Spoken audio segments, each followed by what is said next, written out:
Hi everybody, I'm Tim Anderson. I'm the executive chef at Nanban, or a Japanese soul food restaurant in Brixton and Seven Dials Market. I want to thank Dan for inviting me to participate in the online London Pizza Festival. I'm happy to be making a very special dish today, pizza toast, which is exactly what it sounds like. It's pizza toppings on toast, or toast that is made in the style of a kind of pizza. Pizza toast is a classic menu item from kissaten, Japanese cafes, basically. They specialize in coffee, obviously, but also a range of Western dishes, including one of my personal favorites, an absolute classic spaghetti napolitan, which is a sort of well, it's not popular anymore, but it was quite popular, especially in the post-war period.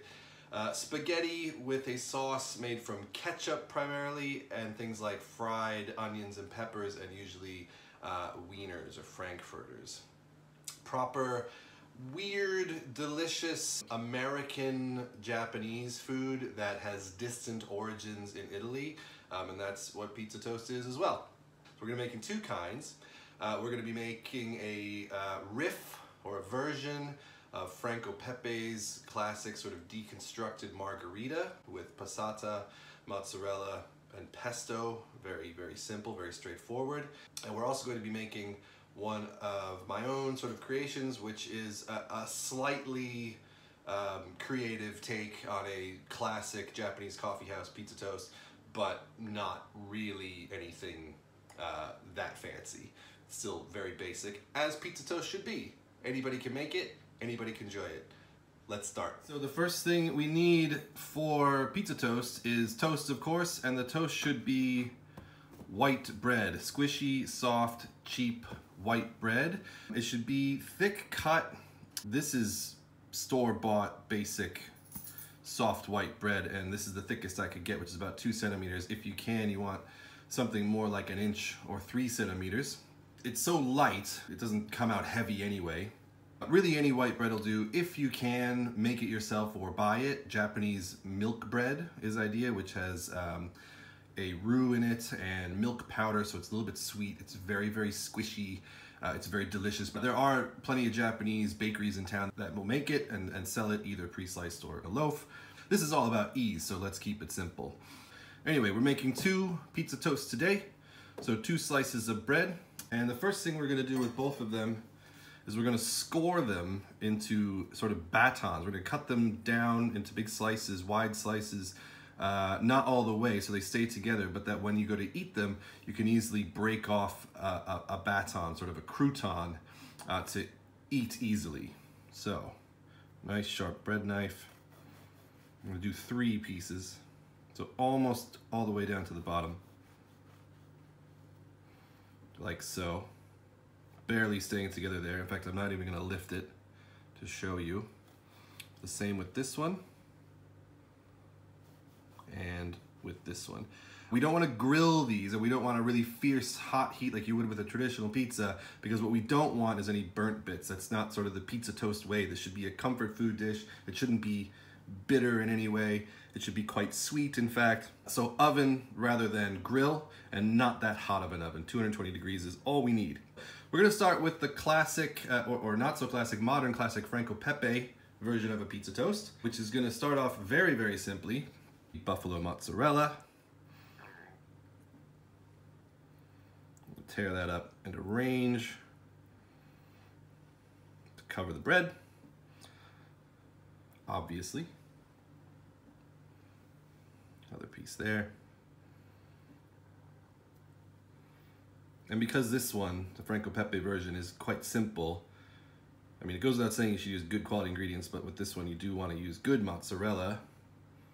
But then again, you know, it's pizza toast. It's already sort of an affront to the Italian pizza tradition in a lot of ways. But that doesn't mean it's not delicious. It's just a different beast. We're just going to drizzle that with a little bit of olive oil as well. We will be embellishing this later in the style of Franco Pepe. So it's not quite as simple as it looks, although it will be still extremely simple. For the more classic Japanese version of pizza toast in Japan usually has some signature toppings on it: onions, peppers, cheese obviously, and usually some kind of processed meat. This is typically sort of a salami, like a cheap salami, or even a wiener, a frankfurter, sort of diced up, sometimes bits of ham. I've gone with mortadella, which I've cut into strips that roughly match the size and shape of the pieces of our bread. So we're just gonna lay them across there. We don't wanna have to tear anything difficult when we go to eat this, so they are already split up and broken. And we're going to just add some passata. Not too much. We don't want this to be too wet. Think of this as more like a cheese on toast than like a sloppy, floppy pie. We're actually gonna use two kinds of cheese, one for melting and one more for flavor, although they're both good melting cheeses. And the first one is going to be good old American, or in this case, British, processed cheese. This is Dairy. Other brands are available, but why would you? And we're not gonna use too much. We won't cover the whole thing because then we're gonna also add more mozzarella. Anybody who knows Dan or me from the burger side of things will know that we both love good old American cheese on a burger, and that's because of how it melts. It melts beautifully. It stays emulsified, it does not split. It remains gooey and lovely and luscious and sticky without going greasy and chalky. So that's what we want in this as well.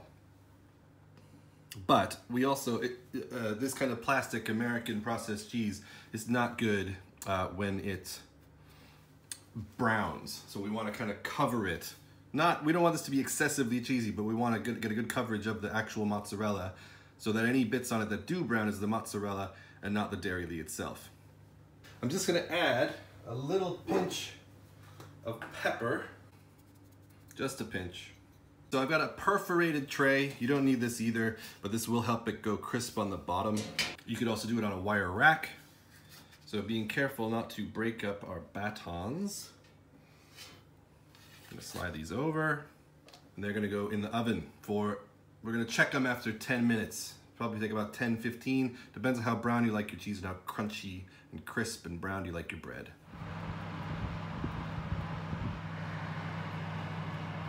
Okay, 10 minutes are up, and the pizza toast is looking damn good. So Franco Pepe is famous for having dots and dashes of a basil puree, a pesto, and a passata. So we're gonna do something different. We're gonna pay homage to the Italian and Japanese flags with those colors. So first of all, I'm gonna do a green stripe. I've got a little piece of plastic here which I've cut into a stencil. We're gonna just spread it on there. Oh yeah. We want to do it in this alignment as well, so that remember we cut these into batons, we scored them. So we want each baton, each piece of the toast, to have a little bit of the pesto at one end, just plain cheese in the middle, and then the passata at the other end. All right, let's see how that looks. Looks all right. Of course, Franco Pepe's is much nicer, but he's the man. All right, so then we're gonna have passata, and we're gonna do that in a circle for, of course, the rising sun, the Hinomaru of the Japanese flag. That is my homage to Franco Pepe's modern classic Margherita done wrong in pizza toast format, and I think that he and all of you will agree that is definitely a Margherita done wrong, but it's gonna taste damn good. Now, as for the Japanese pizza toast, the more classic kissaten version, they almost always have peppers on them. sweet bell peppers called pimon in Japan. They're a little bit different from the bell peppers we get here.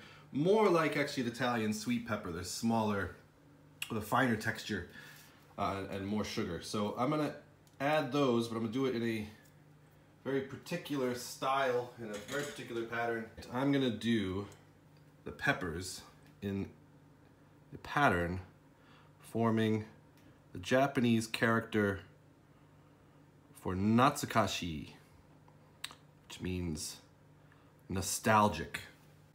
Because kissaten and pizza toast, these are dishes from a sort of bygone era in a way. Kissaten have fallen out of fashion with the rise of particularly chain coffee shops, cafes. And actually, pizza toast is probably quite nostalgic for a lot of us. I know that the very first thing I ever learned to cook was a pizza bagel in my home ec class when I was in 6th grade, 11 years old. And this is basically the exact same thing. So this is a nostalgic dish, if you can even call it a dish.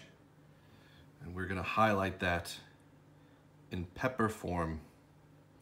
So this is just a lovely sweet orange pepper, which I've grilled to char it and soften it a bit. I have then peeled off the charred skin. Just comes right off very easily. And then cut it painstakingly, I have to say, into the strokes of the kanji for Natsukashi, nostalgia.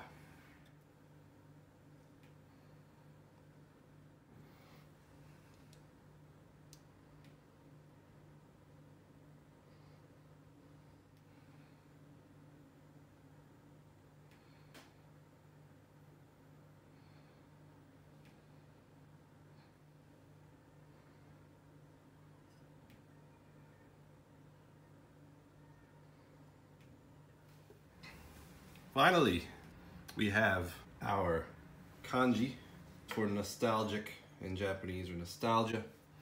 Sense of yearning for simpler times, simpler kissaten or childhood home ec class times. Let's add some chives to get that other classic kissaten flavor in there of onions. And there you have it.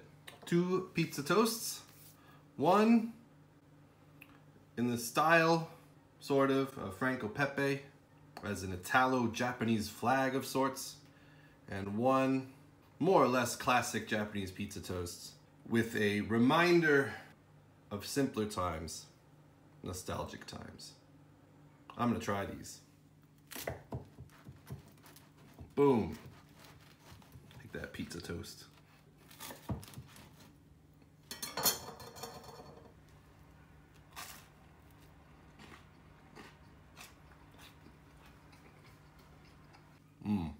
That's actually delicious.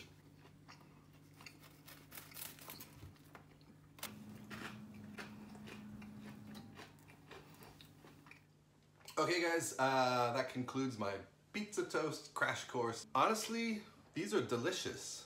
No joking. It's not real pizza, of course, but it's real good. And that's all that matters. I gotta be honest, I particularly like the Japanese one with the dairy leaf. That texture, that soft, silky texture. And that little porky, garlicky thing from the mortadella. It's really good. When Dan asked me to do this, I thought, this will be a bit of fun, but it's not going to be something I'd actually want to eat or that I'd recommend other people eating. But I do. It's really good. I hope you try it, and I hope you enjoy it.